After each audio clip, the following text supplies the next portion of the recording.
네, 사랑하는 성도님들, 이제 스가랴서도 마지막 장에 들어왔습니다. 오늘 말씀 묵상하고 내일까지 우리가 스가랴서 말씀을 다 끝나게 됩니다. 자, 오늘 본문은 스가랴의 마지막 부분이지요. 장차 임할 여호와의 날에 대한 환상을 보여주고 있습니다.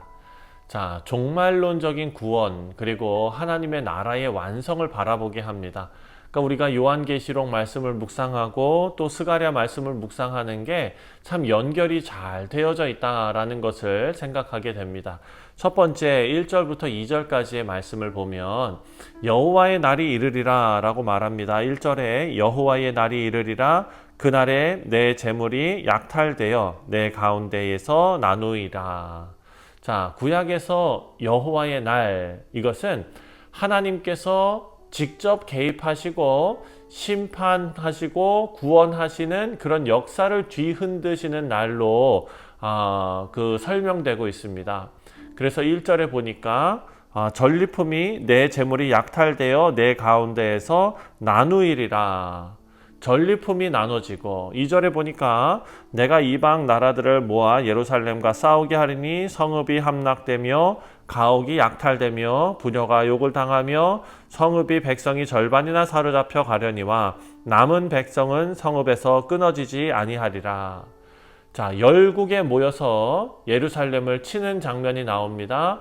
성읍은 다 함락되고 집은 다 약탈당하고 여인들은 수치를 당하고 백성의 절반이 사로잡혀 간다. 하지만 절반은 남는다 라고 기록합니다. 이 장면은 역사적으로는 그때 당시에 바벨론의 침공 그리고 이후의 전쟁들을 떠올릴 수 있는 그런 사건들입니다. 하지만 이것은 종말론적인 현실을 예표하는 것입니다. 세상의 권세가 교회를 공격하고 하나님의 백성이 교난을 겪고 이런 모든 것을 상징하는 것입니다. 우리 사랑하는 성도님들, 여호와의 날은 우리에게 경각심을 줍니다.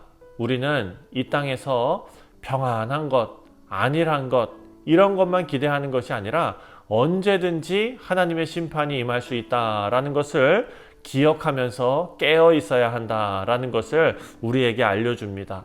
3절부터 7절까지 말씀을 보면 이날은 여호와께서 직접 싸우시는 날이다 라는 것을 알려줍니다. 자, 3절입니다. 그때에 여호와께서 나가사 그 이방 나라들을 치시되 이왕의 전쟁의 날에 싸운 것 같이 하시리라. 아멘.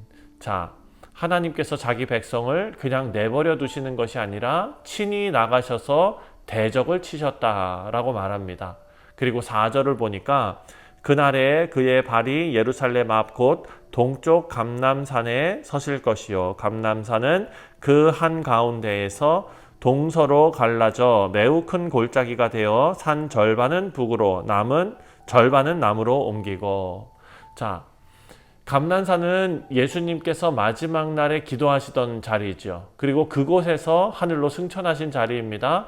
그 산이 동과 서로 갈라져서 골짜기가 생겨서 백성들이 도망갈 길이 열린다라는 것입니다. 이것은 하나님께서 친히 길을 내시고 구원의 통로를 마련하신다라는 상징적인 의미입니다. 어떤 길이 지리적으로 있다라는 게 아니죠. 5절 말씀입니다. 그 산 골짜기는 아셀까지 이르리라. 너희가 그 산 골짜기로 도망하되 유다왕 우시야 때 지진을 피하여 도망하던 것 같이 하리라. 사랑하는 성도님들, 하나님께서 임하실 것이고 모든 거룩한 자들이 주님과 함께 하리라 라고 약속하십니다. 이것은 신약에 예수님께서 다시 오시는 사건을 우리에게 예표로 알려주시는 말씀입니다. 예수님께서 다시 오실 때에 우리 성도들은 영광 중에 주님을 맞이할 것입니다. 그리고 6절과 7절을 보면 독특한 빛이 나옵니다. 그날에 빛이 없겠고 광명한 것들이 떠날 것이라 여호와께서 아시는 한 날이 이르리니 낮도 아니요 밤도 아니라 어두워 갔되 빛이 있으리라. 자, 어두워 갈 때에 빛이 있으리로다. 사랑하는 성도님들, 새 하늘과 새 땅에서는 더 이상 해와 달이 필요 없다 라는 것을 우리가 계시록 21장에서 생각하지 않았습니까? 새 하늘과 새 땅에서는 더 이상 해가 필요 없고 달이 필요 없다. 이것은 무슨 해와 달과 별들이 없어지는 어떤 천체적인 일이 벌어지는 것이 아니라 하나님 자신이 빛이 되시는 상태를 보여주는 것이죠. 그것이 바로 지금 7절에 나와 있는 말씀입니다. 우리 사랑하는 성도님들, 하나님의 백성은 결코 버려지지 않습니다. 여호와께서 친히 싸우시고 그리고 거룩한 자들을 함께 모으시고 다시 오셔서 구원한 완전한 구원을 이루십니다. 자, 마지막으로 8절부터 11절까지의 말씀을 보면 8절입니다.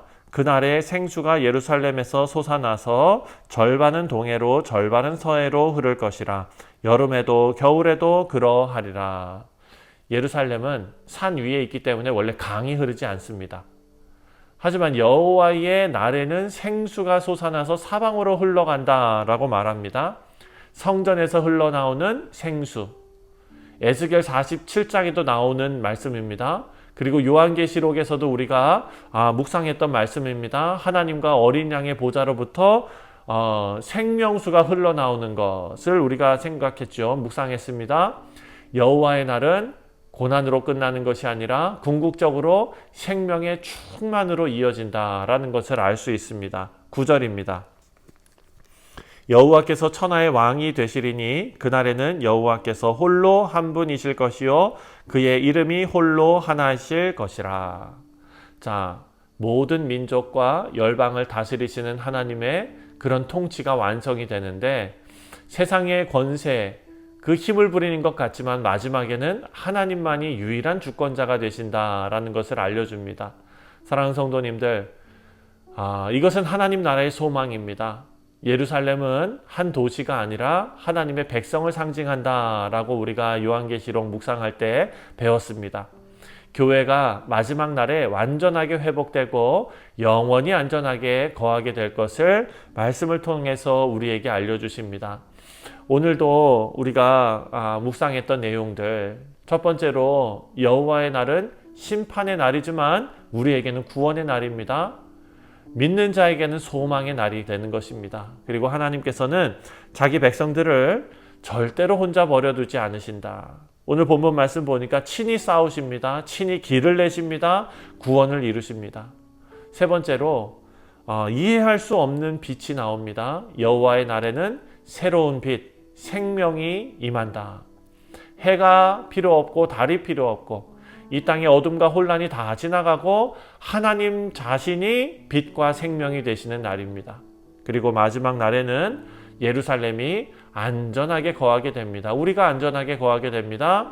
하나님께서 친히 보존하시고 완성하십니다.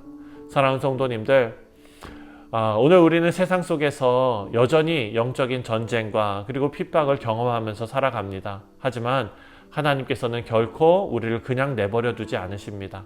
결국 주님께서 다시 오셔서 모든 것을 새롭게 하십니다. 예수 우리 왕이시여 나의 빛이시여 나의 생명이십니다. 이런 고백이 오늘 우리의 고백이 되기를 바랍니다.